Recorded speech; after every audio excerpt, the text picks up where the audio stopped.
Энэ хооронд Мишель дотроос яагаад зэлсэн засахгүй байгааг асуухад тэрээр үүнийг өөрийн хашаасны хэмжээс татгасан гэж тайлбарлав. Ингээд багийнхан эцэстэн цамдаа гарлаа. Бюрон өнгөрсөн аяллууд нь ямар хог шиг байсныг сэргээ санав. Одоо аль хэдийн дөрөвдөх нь болсон тул тэр дараагийн ямар ч холцоо зүйлд өөрийгөө бичиж байна. Азтай эхлэлийн цэгийн ачаар тэднийг ба 2 дугаар давхрыг хэлбэрхэн туулж харагдсан бүхнийг агнж 4 хоногийн дотор дараагийн порталд хүрв. Номерын 8 дахь өдөр гişigтэд шалансын нойг туулан 4-р давхрын тэнгэрийн цамхгуудад хүрв. Энэ бүс нутагт 6 дугаар зэрэглэжин болон цөөн хідэн тусгай мангасууд дүүрэн байв. Бьорн нэргэлцэлгүйгээр дайран орж үүнийг туршлагаа цуглуулах гол газар гэж үзэн мангасуудыг хортон өсгөв. Сайн насны дараа тэд бараг 4 сая кристаллын гişиг олов. Энэ нь мөөгөж багийнхныг гашруулахад хангалтгүй байв. Хикарод Бьорны хараал эцэст нь цацлагдсан байж магадгүй гэж тогсоом хий. Манай Баатар өөрийн хувьроо харан анх олсноосоо баббагааг ойлгож гэрэмчид яагаад байдгийг ойлгож эхлэв. Дараагийн тэрийн өдөрт тэрээр цагийг уншиж Ревиний туршилтанд татагдсан өнгөрөв. Тэрээр мөн цацлалын ном 150 орчим жилийн өмнө бичигдсэнийг олж мэдэв.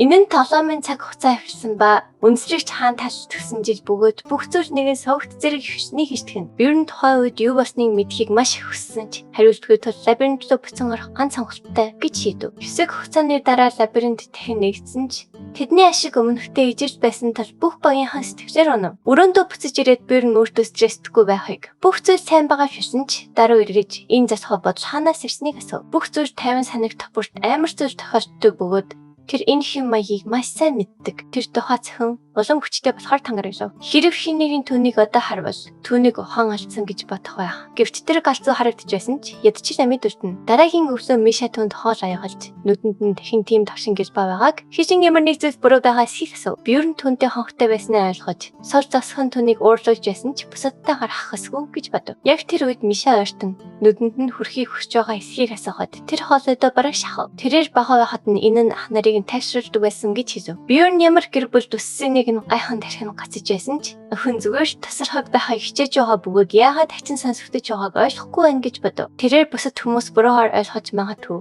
Тул тийм зүйл хийхгүй байхыг түн санаалахад охин цачирдав. Тэрээр Мишаг турхай залуус дуртай мэдгүй байсан бол үүнийг хитрхийн ноцтой хүлээж авах байсан гэж бодов. Миша түүнийг ихэнх хүмүүстэй ижил биш гэж хэлээд баг зэрэг гүнигтэй харагдсан ч сэдвээ өөрчлөн оронд нь илүү мах санал болгов. Дараа нь Бьорн номын саналаа очиж Ранатай ярилцав. Тэр ямар нэг зүйл хийх гэж байснаа түүний царайны өнгөний хувиртыг ажиглаад хүссэн зүйлээ асуухыг хэлв. Тэр секундын турш эргэлцсэн ч удахгүй ноцтой зүйл тохиолдож магадгүй гэж санаалав. Лабиринт дотор хинжээс нөрж болж магадгүй бөгөөд энэ нь ямар ч давхрын сордоос хайгуу далайн дор зүйл гэж ахин хэлв. Манай Баатар сүүлийн үед бүх зүйл яагаад энэ тавин байсныг магадгүй үнтэй холбоотойг ойлгов. Бьорн одоо ч эргэлзсэн харагдана. Тиймээс Лана энэ санаалах нь ийм нөржлийг судлах чиглэлээр мэргэсэн тэр баны сургуулийн шиднээс ичнийг нэмж хэлв. Бьорн түнд талархаж яваад өгсөн охиныг ашиглав. Охин яагаад аль хэдийн явж байгааг асуухад тэр шин даалгавартай болсон тул зүгээр гараад аsun цаашаа. Эхэндээ тэр шиддэнийг бодтой гэдэгт эргэлдэж байсан ч цөөрэ хасаагүй дэргэрч Миша хүртэл нөржлийн талаар дурсав. Хот тахын бүр энэ тухай шивнэлдэж эхэлсэн нь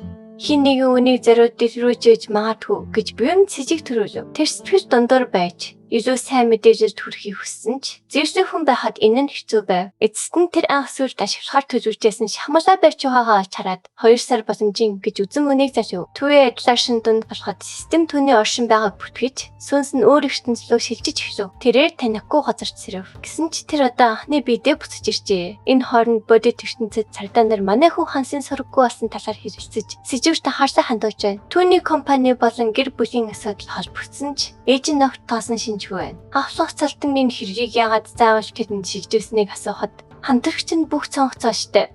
Камерт тэр орсон ч гарч ирээгүй гэж тайлбарлав. Авлах хэргийн хувцсыг сөхөн харж энд нэг л биш юм байна хэмээн үгэн. Хүчээр нэвтэрсэн мөр эсвэл сүүлийн 1 сар карт ашигласан тэмдэглэл огт байхгүйг тэр онцоллоо. Өнсөж исэн хувцс нь хүртэл алдаж яг л дотор нь байсан биеийн ор сургаггүй алга болсон мэд. Түр салуудад цувар салдуурчны хэрэг байж магадгүй гэж сэжвэхнэ. Хэргийн газар хөндөгдөгөө эсхийг асууж шүүхийн шинжилгээний үндэсний хүрээлэнтэй холбогдохыг хамтрагчдаа сануултал цаадах нэгчэд нэг юм харуулахыг хүсв. Тэрээр Бьорны өрөөнд их товтоос салгаастай мөртлөө асаалттай байгаа дэлгэцийг заа. Энэ нь гэхэд сэжиг төрүүлж хоёуланд нь амар санагджээ. Дэлгэцэн дээр Бьорны тоглоом дээр хамжилтууд харагдах бөгөөд авах гайхан ширтэж юу болоод байгааг хайхад хамтрагч нь гадаадад ийм хэрэг гарч ирснийг нэмж хэлв. Бьорны дэлхийд ирхэн ирэхэд Тэр ирснээсээ хойш 5 сар болсон бөгөөд амьд үлдэхийн тулд үнэхээр итгэмээргүй зүйлсийг хийснээ бадангүй тухайн. Тэр өөрт нь хүн чанараас нь юу ч үлдсэн болов гэж эргэлзэн. Сүүсний ертөнцид хуучин компьютер орж хараад нөөцөг шаардж байгааг харав. Тэр толгойд нь орж ирсэн ганц зүйл бол Рафанагийн хаан бол эмээ өнсөвч гэх тэмдэглэл дээр хөгжбөрийг бичиж орууллаа. Нөөцөг зөвшөөрөлтөй хөнгөчд бүх өрөө бүхэлдээ өөрчлөгдөн. Өрөө төхнөх үед бие нь хуучин өрөөндөө иргэн ирсэндээ итгэж чадан мэдрв. Хоромж алдалгүй тэр жижиг хөргөж дөгөө өсгөл дотор нь Кока-кола дүүрэн байв. Тэр дарууны лазыг шүүрэн авчихгүй тэгэхэд ямар ч амтгүй.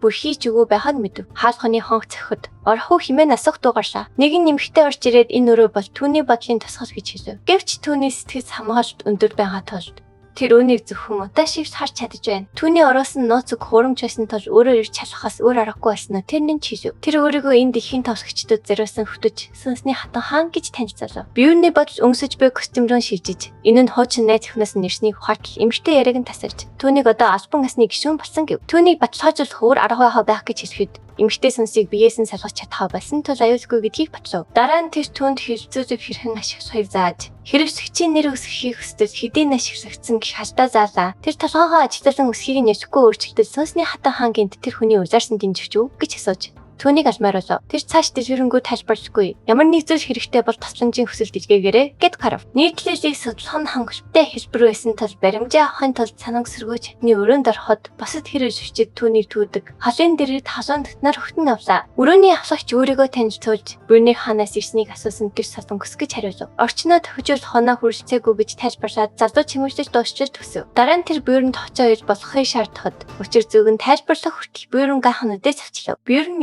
нөтрийг олон хэрэглэгчийн нэр болох Эльф Нуна гэдгээ ил болох. Бүх өрөө таг хөлдөж одолгүй бүгд шогждож эхлэв. Эльф Нуна үнэхээр энд байгааг хараад бүгд шоконд оров. Нэг нь Эльфийг өргөж солонгос гэж сэжигддэг байсан гэж хэлэхэд өөр нэг нь үнэхээр тэр мөн үү гэж асуув. Ханс бол үнэндээ 3 жилийн өмнө тоглоомын статистикийг оруулж байсан асар туршлагатай про геймер бөгөөд тэр паста өөрөө ч мэдэхгүй алдарсныг одоо л харж сүнсний хатан хааны хэлсэн үг яагаад тийм байсныг ойлгоно. Тэр ялимгүй сандарч ерөөсөө шүтэн бишрэгчин гэж заагаад нэрэн дээр хилүү өсгийг зааж үзүүлв. Бусад нь урам нь хугарч хаанс хот хэлснийхээ үр дүн шууд мэдрэв. Тоглогчид түүнийг огт тоохоо болсон ч нэгийг санамсаргүй залууд хүч ирээд тоглоомд хэр утсныг нь асуув. Үнэнээ хэлэх нь эрсдэлтэй гэж үзээд тэр нэг жил болсон гэж хэлв. Ихэнх тоглогчид цахиагаа эрт тавдаг. Түүний цахиагаа нэрлээд оройтсон мөсөн байх гэж залуу хэлв. Мөн тэр биерний жүжигчтэй сайн байсан гэд бодит дэлхийд эрдөө 7 хоног орчим хугацаа өнгөрснийг нь хэлв. Энэ хэсэг хансуг асар их гайхшруулв. Тэгээд залуу цаг хугацаа 1-5 гэсэн харьцаагаар үргэлжлэдэг тул энд өнгөрөөсөн 3 сар нь бодит ажил дээр эрдөө ганц сар хараа хугацаа гэж тайлбарлав. Хансу яаж буцахыг асуусан ч ягаан залуу хүртэл мэдэхгүй байв. Дараа нь тэр анхны тоглогч хэн бэ гэж асуухад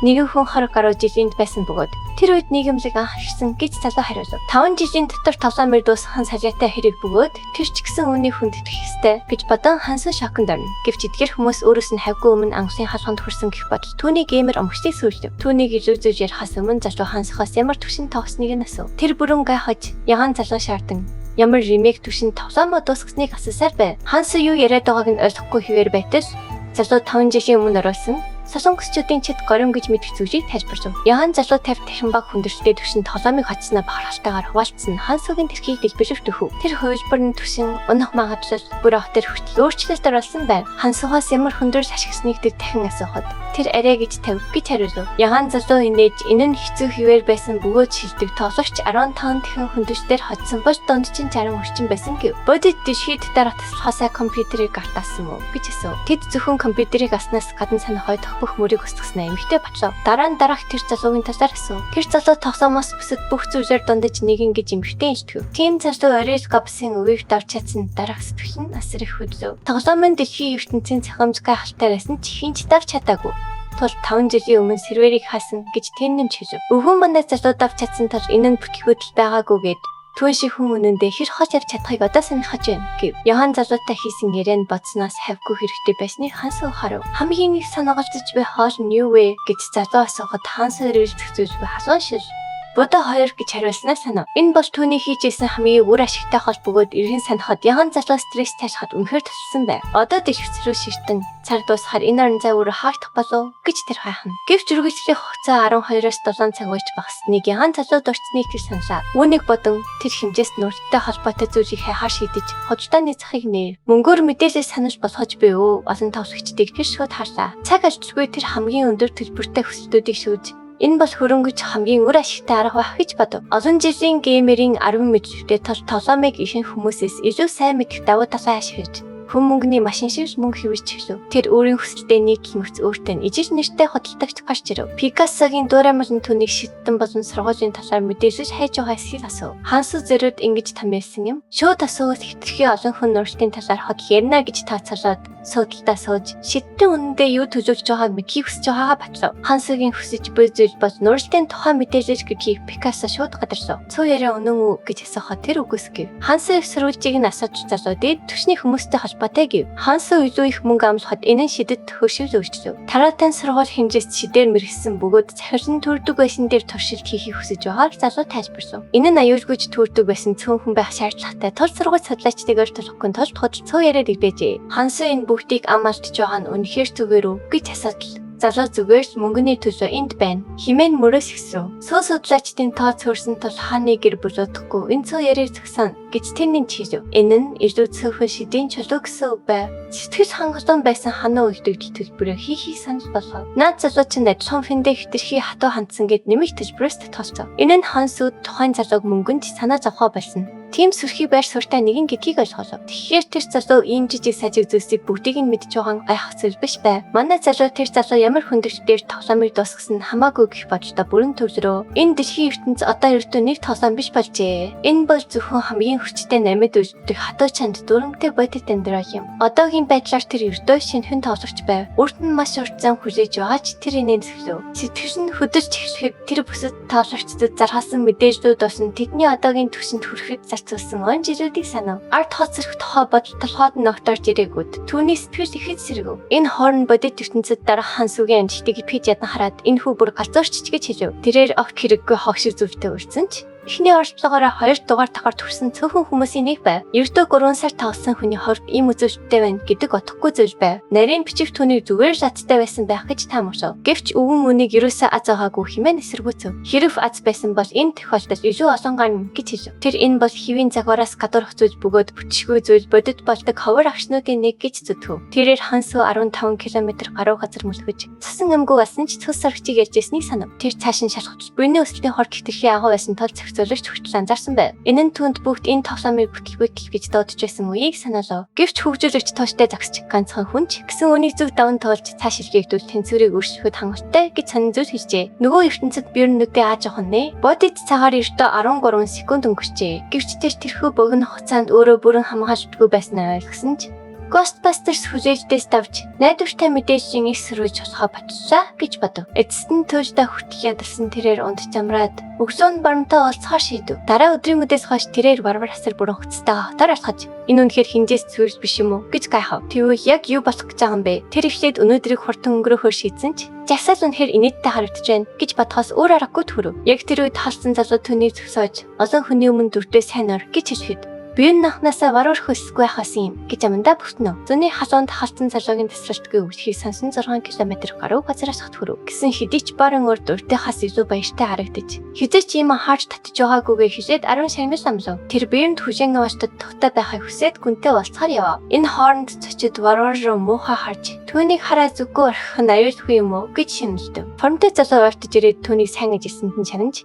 Барныг ирж ирч амар зөвж хүртэл манай залуу баг зэрэг сандарч эхлэв. Манай залуу түүнээс яагаад тааж нартай хождоггүй байгаа гэсэн хот тэрээр урд нь хайгуулж байсан тул тэдний дунд таатай хүлээн аварддаггүй гэж хариулв. Манай залуу түүний нэрийг асуухад Карш гэж өөрийгөө танилцуулсан бөгөөд актив зангүй байсан тул бэм түнтэй амархан ойлголцов. Тэрээр даамал түүнээс ганцны зүйл сураасаа гэж хүссэн ч чөтгөрийн нэрийг дурд харж хэн цохон гიშж болов. Хаздан залуу дахин гарч ирээд суусанд нь шууд л үгч эхлэв. Карш түүнийг дөөгүй болгож бүүн дамхайг хэлсэн гэдгээ мэдгэсэн ч хазан сайтай залуу зүгээр орхисонгүй.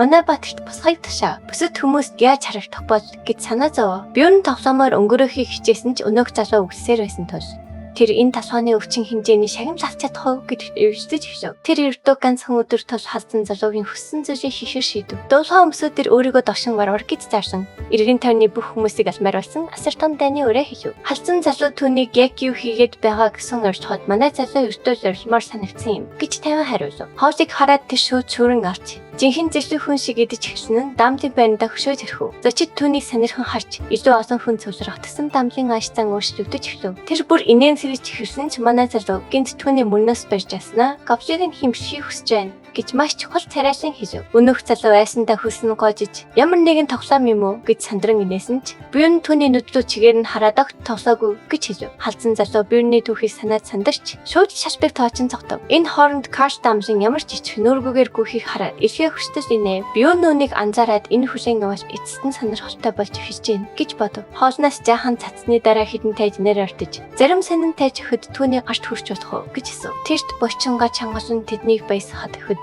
түүний судсан гүйсэн том гарт хөрөнгөө чарчдж байв. Бусад тайж нар нэгдэж түүнээс өмнөх шигээ орсохыг хүссэн буюу нурам хугаралсангүй.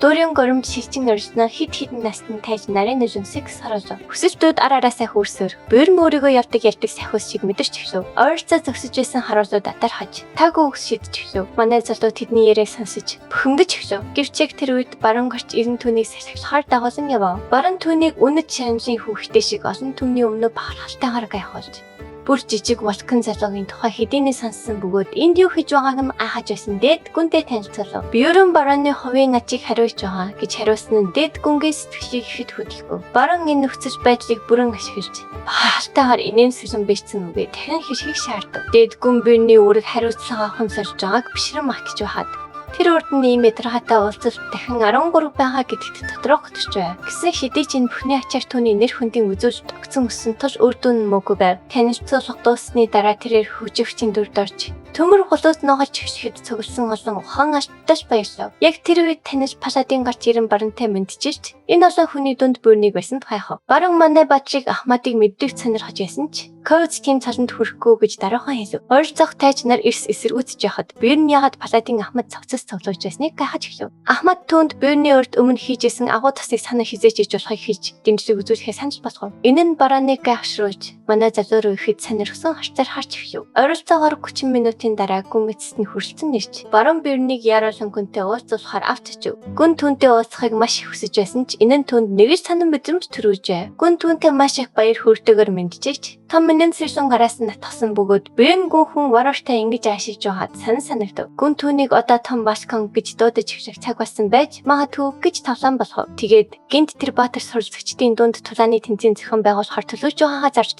орцохыг хүсэж байгаа эсхийг нь асуув. Ойролцоох бүх хүмүүс шивнэждэж Барбарын тулааныг харахыг маш их хүсэж байсан бөгөөд Бюрн ялагчийн шагнал нь 2 сая чөлөө болон гарпагийн хүзөөний зүйлд гихт дугаартай айтам болохыг санав. Энэ зүйл нь кристаллаар санамсаргүй бодисыг үүсгэж чаддаг. Мөн хүдний бүгдийг үнд сонирхолтой нууц ивэн дагуулдаг. Түүнд ямар нэгэн муу зүйл болох гэж байгаа юм шиг санагдж байсан ч бүх зүйлээс цогцохыг хичээвэл тэнч сайн зүйл болохгүй гэж бодно. Тэрхүү сэтгэлийн зан хэлхийг дарав. Хүлээж буй царын ганц төгсгөл бол муу төгсгөл юм. Тэр сандарч байгаа хүлийн зөвшөөрсөн ч айцтайгаа нүүр талан урагшлах хэрэгтэйг ойлгов. Баруун түүнийг ямар хүчтэйг асууж яригдахгүй байхыг сануулхад буюу хэд хідэн гавшиг хэмжихэд өртөө 10 секунд хангалттай гэж хариулв. Үүнд даамал ухаан алт татгсан бол баруун инээж хэрв ялуун шагналыг нь 2 дахин нэмэгдүүлнэ гэж амлав. Сонирхол нь дахин сэргсэн бэрэн босож засаж чадах бүхнээ хийн гэж хэлв. Дараа нь Баатар суралцагчдын нэг ойртон ирж түүнийг ямар дээрэнгүй байгааг ярьж эхлэв. 10 секунд гэж хэлэх зураа манай залуу энэ танхаа идэхэд бяцхан биернэгэн дарамжилсан өнөөх залуу мөн болохыг танив. Нөгөө Баатар нь түүнийг хоосон занл хэллээр аль хахыг очиход биер нь түүний нэр хүндэд нь халтсан нэг ингэж шууд саналаа. Улбар шарвстэй Баатар дими юм ярьж эхлэхэд биер нь яриаг нь тасалж та нар бүгдээрээ тэрхний саажтай юм уу гэж асуув. Тэгээд ганц хүний эсрэг олуулаад байрлаа гэж тэдний хөсгчд химэн дуудаад Баччар дайчид ч эднээс илүү зоригтой байна гэж хэлв. Баатар үд сэтгэл зүйн арга хэрэг нэрээ аврахыг хичээсэн ч буйн тэдэнд ямар ч нэр төр асах гэж эргүүлсэн цавчдаг үз. Тэрээр цогсон олонлоо дугаа өндөрсгөн. Хитэн Баатар тэмцээн эхлэхээс өмнө хамт орцох засаг дээрш хийж байна гэж ярьлаа. Цөөлсөн олон шуугирдэж эхлэхэд Баатарууд урсаж түүнийг дуугаа хураа химэн ярьлаа. Баатарууд ийм муха ашгархсан бүгд шивэр авар хийж нөгөөдөл нь газрын гаваар орчмоор харагдаж байв. Эцэст нь тэд эцсэндээ зайлан атсан бөгөөд биерн цээж тэнэгээр үлдэж дараа ухаан сонсгож өгнө гэж мэдэгдэв. Хэсэг хугацааны дараа тулаанууд эхэлж нэг Баатарын гараагаар нисв. Тэрээр жижигчин Баатарууд өгөөшиг нь үнэхээр ургасан баярч Бицхан бар өөрийн дарамжилсан дуртай цохиорын удаа хараад зайрмаг болсон хөвгчийг инээсгийч хэвшв. Улбар шар үстэй залуу нэг төвтэй тосдно гэж тангаравсан хэмсэг зарин хад. Буян зэхлийг дайны өөрөөр яриг нь тасалж сөгсөн олны шүгээрөө хөтлөгч тусааныг ихлүүлсэн Баатар шууг. Буйны хэсэгтээ төрөгдүүлсэн гэж Баатай олон сэхэмний ур чадвар харахав. Тэрээр бүх хаалцлагыг хэлбэрхан хааж.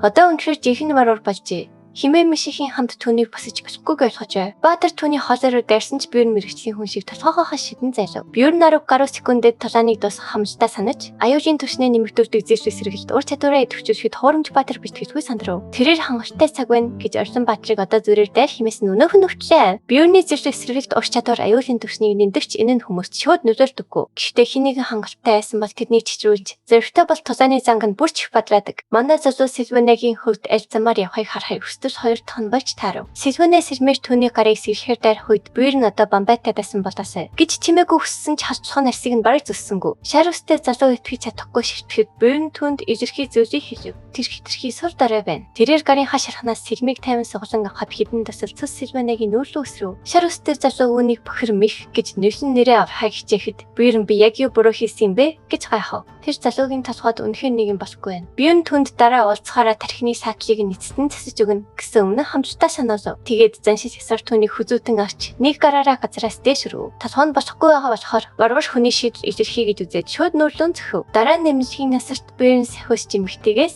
Сэлвэнаас барсан уу гэж асуув. Тэр үгүй гэж хэлсэн чадаж жаахан бие барьж болохоос юм гэж нэмж хэлв. Бюрн би зөвхөн гараар ашигласан. Сөхөж хэрэглээгүй гэж маргав. Ганц сөхөж өнөөх хажиг бичиг ухаан алдуулчихна гэж бацсангүй. Сахиус эмэгтэй иш дутаргүйсэж энэ бол зүгээр нэг ухаан алт биш гэж хэлв. Тэр түүнийг ямар амар цогсон бэ гэвч тархины шингэнд хүртэл гоцсон байв. Бюрн түүнд варвар моховшийн амтыг мэдрүүлсэндээ дотроо баяртай байв. Гинт Сэлвэнаас ирч дөнгөж сая талаанслуу явж исэн юмсан гэж тангаравсан хаан байгаагаас үйл явдал улам мөрчимжиж эцэгтэй мөч ярдж байна. Дараагийн хэсэгт бүх зүйлс эргэлж хийн. Дараагийн хэсгийг бусдаас төрүүлж хамгийн ихэнд үзхийг хүсвэл дэлгэцэн дэх төрийн банкны данслуу 5,000 төгрөгийн хандив хийгээрэй. Тэгвэл дараагийн хэсгийг тань нэн дараа гаргаж өгье. Таашагдсан бол лайк дарж, сувлын мэн заавал бүртгүүлээрэй.